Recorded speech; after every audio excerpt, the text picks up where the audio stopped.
Hi friends, 69,000 शिक्षक भर्ती में एक बार फिर से आपका स्वागत है। और अभिमान एकेडमी के माध्यम से कोई भी न्यूज़ आपको शिक्षक भर्ती से जुड़ी हुई सबसे पहले दी जाती है।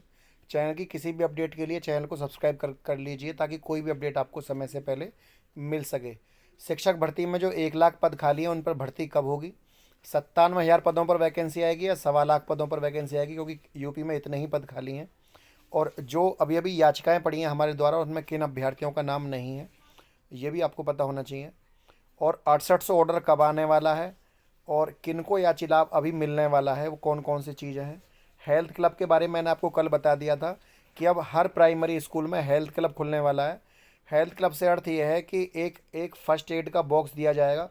और ये जो फर्स्ट एड का बॉक्स है इसके बारे में हर जो एक कैप्टन बनाया जाएगा स्कूल का, एक बच्चा, वो एनएसएस या एनसीसी का बच्चा हो सकता है। और उन्हीं को और एक टीचर को जो है वहाँ पर स्वास्थ्य की जानकारी दी जाएगी, है ना। तो अपूर्णा एक मिशन है, उसका मिशन है अपूर्णा यू की ओर से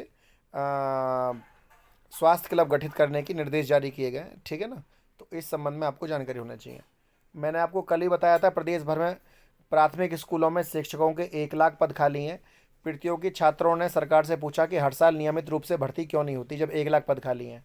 और 1 लाख पद खाली भी हैं तो जो सेवानिवृत्त होते हैं उनसे 2 साल पहले ही जब वैकेंसी आती है तो 2 साल पहले ही, क्योंकि 2 साल में भर्ती लगभग पूरी होती है यहाँ, तो आप 2 साल पहले ही जानकारी क्यों नहीं रख लेते हैं बच्चों से। स्कूल से लेकर जानकारी पहले ही रखेंगे तो जैसे ही टीचर रिटायर होंगे और त्वरित कार्रवाई करते हुए उन पदों को भर दिया जाएगा। तो जो हमारे नैनीहाल हैं, जो बच्चे हैं उनको तुरंत शिक्षा मुहैया कराई जाएगी। और सबसे बड़ी बात मैंने आपको, देखिए, कल एक बहुत ही इंपॉर्टेंट चीज़ बताई थी कि हमारे 68,000 और 69,000 पदों में से 51,000 पद खाली रह गए हैं। इन पर भर्ती की सरकार कब करेगी? क्योंकि दोनों भर्तियां एक ही थी। 1,37,000 पदों को पूरा भरना था। और 1,37,000 पदों में से अगर यदि ये सत्य है, क्योंकि अखबार अमर उजाला या दैनिक जागरण कोई भी इतनी आसानी से किसी जांच के बाद ही न्यूज़ को छापते हैं, तो 51,000 पद खाली हैं तो उनको भरा क्यों नहीं गया है? सुपर टेट में पास लगभग कितना सारे अभ्यर्थी अभी घर बैठे हुए हैं। इन पदों को भरकर क्यों ना सुपर टेट पास वाले अभ्यर्थियों को मौका दिया जाए। तो ये अपनी मांग है अभ्यर्थियों की। कुछ अभ्यर्थी अपनी बात को रख रहे थे कि सर आप धरने में क्यों नहीं आए। देखिए, धरने में उसके दो कारण हैं। पहला कारण, सरकार कोर्ट में कह चुकी है कि 69,000 शिक्षक भर्ती हमने पूरी कर दी, अब हम पद नहीं बढ़ाएंगे। और पदों को बढ़ाने का एक कानूनी प्रक्रिया है, ये एक कानूनी तरीका है, उसी से पद बढ़ाए जा सकते हैं। अब यदि 51,000 पद खाली हैं तो या तो ओबीसी एससी जनरल अभ्यर्थी टूटे ना सारे, सब अभ्यर्थी एक जगह आए। अभ्यर्थी वहाँ आते भी हैं तो 69,000 शिक्षक भर्ती में एक तो मुखिया बहुत सारे हैं।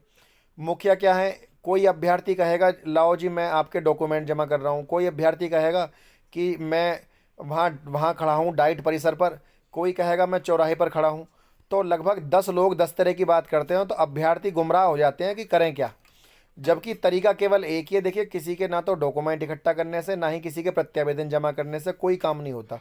ये तो एक जो है अभ्यर्थियों का मूर्ख बनाना हो गया।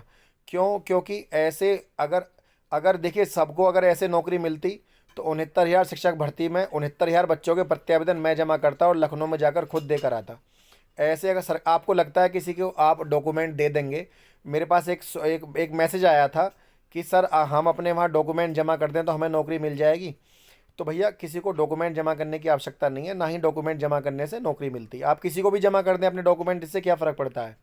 क्यों? एक शिक्षक भर्ती की एक प्रक्रिया होती है और प्रक्रिया यह है कि या तो आप कोर्ट के माध्यम से इन हुए हो या आपने परीक्षा में पास करके गुणांक को पार किया हो, ये दो तरीके हैं। तो अगर आपको ऐसे ही मूर्ख बनना हो तो आप बनिए, इसमें मैं कोई कर सकता हूँ कुछ भी, है ना।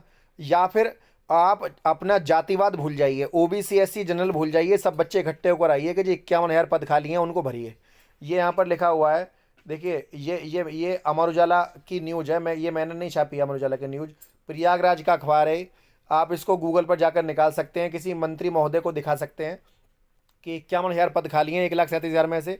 और आप पर अगर ऑर्डर कॉपी नहीं है तो मुझसे ले लीजिए। 1,37,000 पदों को भरने का कोर्ट का आदेश था कि दोनों को दो लगातार नियमित भर्तियों में इन पदों को भरा जाए। आपके पास ऑर्डर कॉपी नहीं है तो आप मेरे से ले लीजिए, 1,37,000 पदों का ऑर्डर कॉपी है मेरे पास, ठीक है। पहले माननीय सुप्रीम कोर्ट में भी गए थे हम 22,000 सीटों को जुड़वाने के लिए, लेकिन वहाँ भी सरकार ने ये कहकर याचिका को डिस्पोज करा दिया था कि सरकार के पास अधिकार है भर्ती को पूरी करने का और सरकार नियोक्ता है और पदों को बढ़ाया नहीं जा सकता। अब ये पद 6800 हों या आंसर की के मैटर हों, अब ये क्यों बढ़ रहे हैं? क्योंकि कोर्ट का आदेश है। अब जब कोर्ट का आदेश है तो ये भी तो कोर्ट का आदेश है कि 1,37,000 पदों को पूरा भरा जाए। तो और सुपर टेट पास वाले अभ्यर्थियों से, और प्लस 1 लाख पद खाली हैं, इसके अलावा भी 1 लाख पद खाली हैं। तो आप लगाइए लगभग 1.5 लाख पद खाली हैं, जबकि सुपर टेट पास अभ्यर्थी कितने हैं? 70,000। इसका मतलब है सुपर टेट 90-97 कट ऑफ को सबको भर दिया जाए, तब भी उसके बाद भी 80,000 वैकेंसियों पर नई भर्ती निकाली जा सकती है। मतलब सुपर टेट पास अभ्यर्थी सभी को नौकरी मिल जाए, प्लस 80,000 बच्चे जो हैं और नई शिक्षक भर्ती आ जाए, तो कितना कितना नौकरी मिलेगी शिक्षक में, कितना पद खाली पड़ा है, ये आप सोचिए। इस बारे में ना ही तो कोई शिक्षा मंत्री सोच रहे हैं, ना ही सचिव सोच रहे हैं। इस बारे में जो है कोई सरकार को जो है सुध लेनी चाहिए इस चीज़ों की। उधर मैंने आपको बताया था ईडब्ल्यूएस पर भी हमारी याचिका पड़ने वाली है। एक नई याचिका हम डाल रहे हैं ईडब्ल्यूएस पर, जो अभ्यर्थी नहीं जुड़ा है जुड़ सकता है ना। और जो कॉमन नंबर वाला आंसर की मैटर है, उस पर रिव्यू पिटिशन में 14 तारीख को सुनवाई है। जिन अभ्यर्थियों के पास नंबर नहीं था, ये मैंने अपना नंबर दिया हुआ है यहाँ पर, आप जिसका जो आपकी समस्या है आप अपनी रख सकते हैं, या डॉक्यूमेंट भेजना चाहें डॉक्यूमेंट भेज सकते हैं, जुड़ना चाहें जुड़ सकते हैं, किसी भी माध्यम से। देखिए, लीगल काम करिए, इलीगल काम के मैं पक्ष में नहीं हूँ, चाहे वह मैं करूँ या कोई और करे, इलीगल काम नहीं होना चाहिए।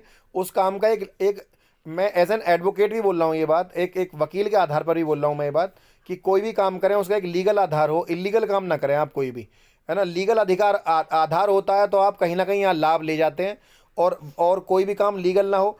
आप सोचिए, 69,000 शिक्षक भर्ती में पहले हमने 69,000 शिक्षक भर्ती में पहले हमने 22,000 सीटों को जोड़ने के लिए डाला था, है ना। 22,000 सीटों को जोड़ने के बाद याचिका डिस्पोज हो गई। एक याचिका मैंने आपको कल बताई थी, हमारी ये पड़ी हुई है 2190/2023। एक याचिका हमारी ये पड़ी हुई है 916/2023, पिटिशनर अंशुल कुमार मिश्रा। मैंने बताया था आपको एक याचिका हमारी ये पड़ी हुई है 3302/2023, है ना। तो अलग अलग समय पर एक 1325 वाली याचिका पड़ी हुई है हमारी।